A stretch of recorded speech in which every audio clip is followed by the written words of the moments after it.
এদিকে কোটা আন্দোলনের complete shutdown কর্মসূচিতে বিচ্ছিন্ন গোটা রাজধানী। সকাল থেকেই বিভিন্ন স্থানে চলছে সংঘর্ষ, ধাওয়া পাল্টা ধাওয়া, চলছে সাউন্ড গ্রেনেড, টিয়ার শেল আর ইটপাটকেল নিক্ষেপ। আহত হয়েছেন অনেকেই। বিস্তারিত জানাচ্ছেন সাইফুল শাহিন।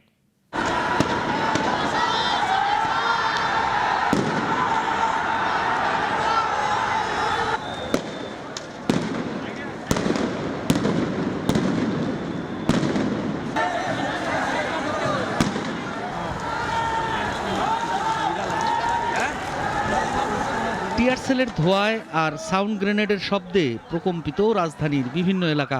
চলছে কোটা সংস্কার আন্দোলনের কর্মসূচি কমপ্লিট শাটডাউন। সকালে উত্তরা আজমপুর এলাকায় সড়কে নামে আন্দোলনকারীরা। পুলিশ টিয়ার সেল ছুড়ে তাদের ছত্রভঙ্গ করে দেয়।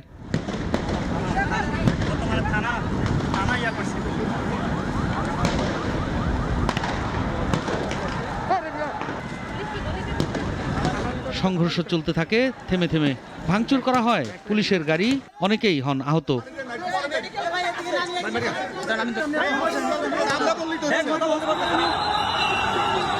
রাজধানীর বাড্ডা এলাকায় কয়েকশো শিক্ষার্থী ব্র্যাক বিশ্ববিদ্যালয়ের সামনে রাস্তা অবরোধ করে। পুলিশ তাদের ধাওয়া দেয়। প্রথমবার শিক্ষার্থীরা পিছু হটলেও পরে তারাও পুলিশের দিকে তেড়ে আসেন। এক পর্যায়ে পুলিশ সাউন্ড গ্রেনেড ছুড়ে নিক্ষেপ করা হয় টিয়ার শেল ও রাবার বুলেট। আহত হন অনেকেই। এক পর্যায়ে কানাডিয়ান ইউনিভার্সিটি অব বাংলাদেশের ভেতরে ঢুকে যায় পুলিশ। বাইরে অবস্থান নেয় আন্দোলনকারীরা। বিশ্ববিদ্যালয়ের ভেতর থেকেই রাবার বুলেট ছুড়ে পুলিশ।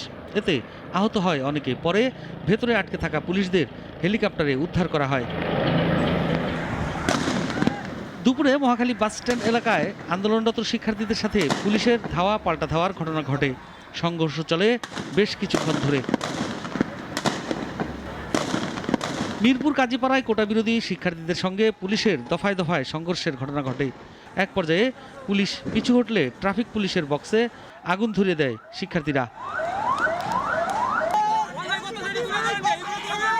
সকাল থেকেই ঢাকা চট্টগ্রাম মহাসড়কের বিভিন্ন অংশে অবস্থান নেয় আন্দোলনকারীরা। সড়কের বিভিন্ন জায়গায় গাছের গুঁড়ি ও ইট ছড়িয়ে যান চলাচল বন্ধ করে দেয় তারা। মহাসড়কে আটকা পড়ে শত শত গাড়ি। সাইফুল শাহিন, নাগরিক, ঢাকা।